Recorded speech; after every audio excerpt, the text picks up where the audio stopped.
Hello guys, welcome to MS channel.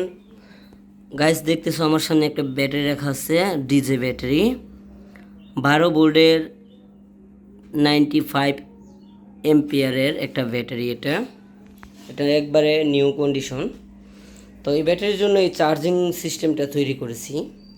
এটা হলো 12 ভোল্টের 7 এম্পিয়ারের একটি চার্জিং সিস্টেম।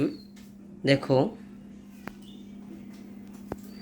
তো, আর এটা হলো রিলে।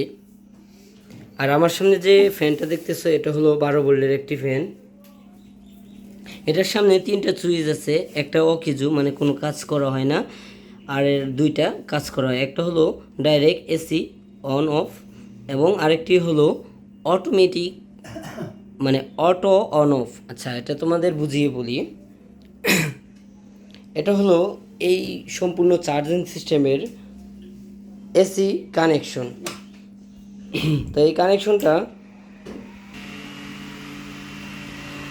দেখো, এখন কিন্তু ফ্যানটা রানিং আছে, চলতেছে, কোনো প্রবলেম নাই।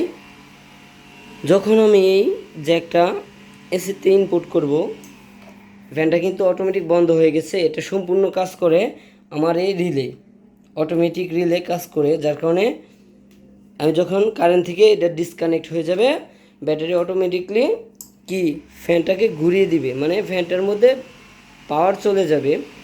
আর যখন কারেন্ট আসবে তখন অটোমেটিকলি অফ হয়ে যাবে। এটা হলো অটো সিস্টেম। এখন আমি এই সুইচটাকে যদি উপরের দিকে অফ করে দিই, তো এখন দেখো ফ্যানটা চলতেছে, মানে একবারে ডাইরেক্ট হয়ে গেছে, এখন অটো আর কাজ করবে না। তো যারা যারা আমাদের ভিডিওগুলো দেখো, তোমাদের সকলকে অসংখ্য ধন্যবাদ। আর যদি কারো কোনো কিছু প্রশ্ন থাকে অবশ্যই কমেন্ট করবা। আর আমাদের সাথে থাকার জন্য অসংখ্য অসংখ্য ধন্যবাদ। যারা এখনও আমাদের চ্যানেলটা সাবস্ক্রাইব করো না, অবশ্যই আমাদের চ্যানেলটা সাবস্ক্রাইব করে পাশে থাকা বেল আইকনটি বাজিয়ে রাখো আমাদের নিত্য নতুন ভিডিও পাওয়ার জন্য। Thanks for watching.